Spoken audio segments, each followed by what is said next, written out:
Hello everyone, তোমরা সবাই কেমন আছো? আশা করি ভালো আছো। তো আজকে আমি যাচ্ছিলাম সন্ধ্যে দিতে। হ্যাঁ, ঠিক শুনেছো।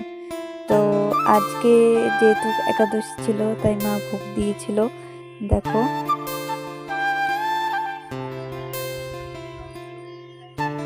তো ভোগ দিয়েছিল, সেটাই নামালাম। তারপরে হচ্ছে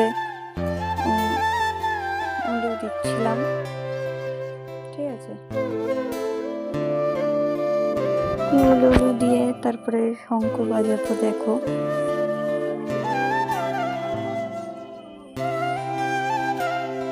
তারপরে ভাবো না যে এত তাড়াতাড়ি আমি শঙ্খটা বাজাচ্ছিলাম, আমি হচ্ছে স্পিড বাড়িয়ে দিয়েছিলাম, ঠিক আছে।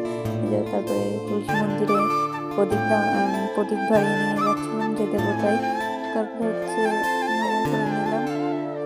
তারপরে চলো, বাই বাই।